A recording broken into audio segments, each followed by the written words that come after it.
দারুণ অভিজ্ঞতা হয়েছে মরিয়মে।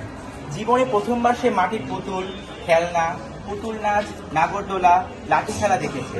গ্রামের সকল ধর্মের সকল মানুষকে মিলেমিশে একসঙ্গে আনন্দ করতে দেখেছে।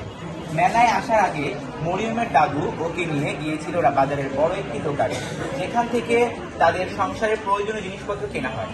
দাদুর কাছ থেকে মরিয়ম শুনেছে বাংলায় সন চালুর পর থেকে নাকি ব্যবসায়ীরা হালখাতা আয়োজন করেন। বঙ্গাব্দের প্রথম তারিখে প্রতিটি দোকানে হিসাবের নতুন খাতা খোলা হয়। পুরাতন বছরে সকলের হিসাব নিকাশ শেষ করে নতুন খাতায় শুরু হয় হিসাবে নতুন যাত্রা। রীতি হিসেবে চলে পেট ভরে মিষ্টি খাওয়া। Very good. জয় বসো। তুমি পাশে থেকে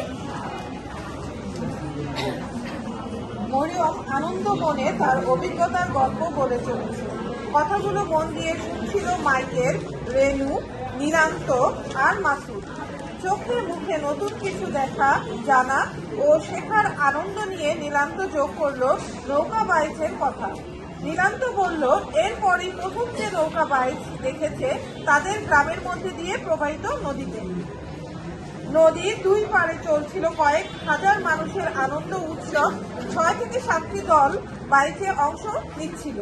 মাঝি ভাইদের গানে গানে তারা আর ছন্দে ছন্দে চলছিল নৌকা বাইচ। মরিয়ম আর নীলান্তের আনন্দ অভিজ্ঞতা শুনতে শুনতে অনেক প্রশ্ন এসে ভিড় করেছে ওদের মাথায়। রেনু বলল, শুনেছি আমাদের নানু দাদুদের সময় এবং তার বহু আগেও নাকি বড় আয়োজনে বৈশাখী মেলা বসত।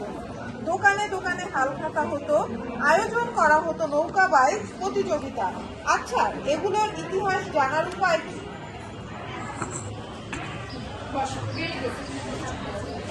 দেখো, আমরা এগুলোর ইতিহাস জানবো, ঠিক আছে? তার আগে তোমরা সবাই